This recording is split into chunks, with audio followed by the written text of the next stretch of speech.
கேள்வி எண் 1. இந்தியாவில் பருவக்காற்றின் தொடக்க காலத்தையும் அது முடிவடையும் காலத்தையும் நிர்ணயிப்பது எது? ஜெட் காற்றோட்டம். கேள்வி எண் 2. சமச்சீர் காலநிலை என்பது என்ன? அதிக வெப்பமுடையதாகவோ அல்லது மிக குளிருடையதாகவோ இருக்காது. கேள்வி எண் 3. இந்தியாவின் காலநிலையை பாதிக்கும் மிக முக்கிய காரணி எது? பருவக்காற்று. கேள்வி எண் 4. ஒரு குறிப்பிட்ட இடத்தில் உள்ள வளிமண்டலத்தின் தன்மை எவ்வாறு அழைக்கப்படுகிறது? வானிலை என்று அழைக்கப்படுகிறது. கேள்வி எண் 5. ஒரு குறிப்பிட்ட பகுதியின் சுமார் 30 அல்லது 35 ஆண்டுகளின் சராசரி வானிலை எவ்வாறு அழைக்கப்படுகிறது? காலநிலை என்று அழைக்கப்படுகிறது. கேள்வி எண் 6. எந்த மலைகள் மத்திய ஆசியாவில் இருந்து வீசும் கடும் குளிர்காற்றை தடுத்து இந்திய துணைக்கண்டத்தை வெப்ப பகுதியாக வைத்திருக்கிறது? இமயமலைகள்.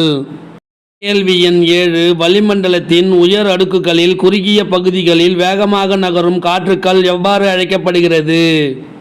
ஜெட் காற்றுக்கள் என்று அழைக்கப்படுகிறது. கேள்வி எண் 8. வடகிழக்கு பருவக்காற்று காலம் நிகழும் மாதம் எது?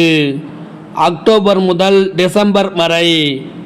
கேள்வி எண் 9. தென்மேற்கு பருவக்காற்று காலம் அல்லது மழைக்காலம் நிகழும் மாதம் எது? ஜூன் மாதம் முதல் செப்டம்பர் மாதம் வரை. கேள்வி எண் 10. குளிர்காலத்தில் சூரியனின் செங்குத்து கதிர்கள் எந்த ரேகையின் மீது செங்குத்தாக விழுகிறது? மகர ரேகை. கேள்வி எண் 11. கேரளா மற்றும் கர்நாடகா கடற்கரை பகுதியில் பொழியும் மாஞ்சாரல் என்ற இடியுடன் கூடிய மழையானது எந்த காய்கள் முதிர்வதற்கு பயன்படுகிறது? மாங்காய். கேள்வி எண் 12. ஏப்ரல் மற்றும் மே மாதங்களில் வடமேற்கு திசையிலிருந்து வீசும் தலக்காற்று எவ்வாறு அழைக்கப்படுகிறது? நார்வெஸ்டர் அல்லது கால் பைசாகி. கேள்வி எண் 13. உலகில் மிக அதிக அளவு மழை பெறும் பகுதியான மவுண்ட் சின்ட்ரம் அமைந்துள்ள மாநிலம் எது? மேகாலயா. மவுண்ட் சின்ட்ரம் 1141 சென்டிமீட்டர் மழைப்பொழிவை பெறுகிறது. கேள்வி எண் 14. இந்தியாவின் மொத்த மழைப்பொழிவில் 75% மழைப்பொழிவானது எந்த பருவக்காற்று காலத்தில் கிடைக்கிறது? தென்மேற்கு பருவக்காற்று காலம்.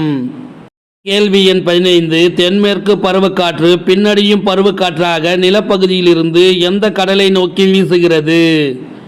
வங்காள விரிகுடா. கேள்வி எண் 16. பூமி சுழல்வதால் ஏற்படும் விசையின் காரணமாக காற்றின் திசை மாற்றப்பட்டு வடகிழக்கில் இருந்து வீசும் காற்று எது? வடகிழக்கு பருவக்காற்று. கேள்வி எண் 17. பருவகால காடுகள் என்று அழைக்கப்படும் காடுகள் எது? அயனமண்டல இலையுதிர் காடுகள்.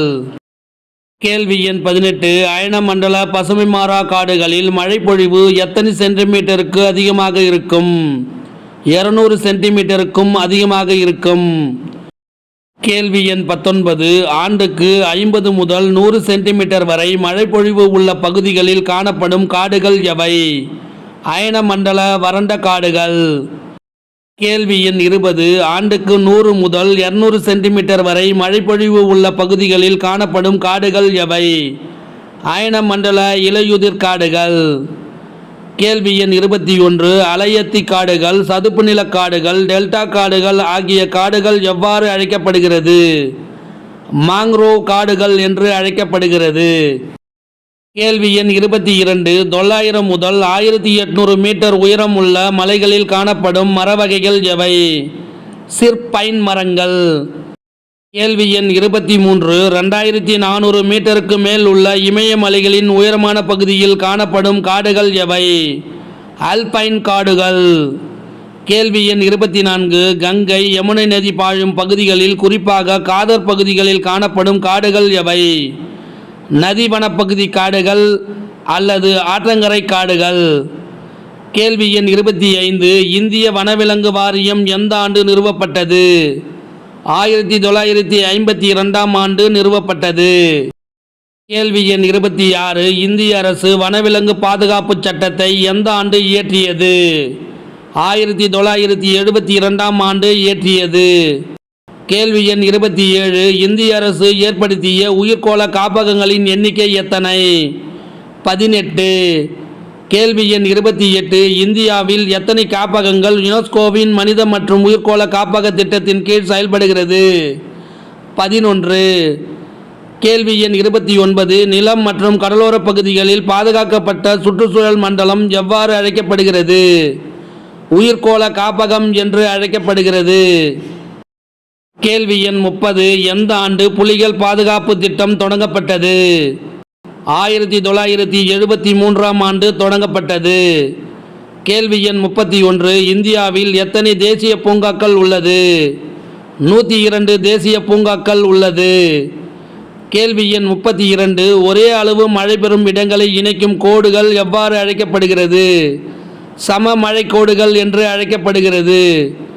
கேள்வி எண் 33 இந்தியாவின் காலநிலை எவ்வாறு அழைக்கப்படுகிறது? அயன மண்டல பருவக்காற்று காலநிலை என்று அழைக்கப்படுகிறது. இந்த வினா விடை உங்களுக்கு பிடிச்சிருந்தா சின்னதாக ஒரு லைக் பண்ண மறக்காதீங்க. தேங்க்யூ.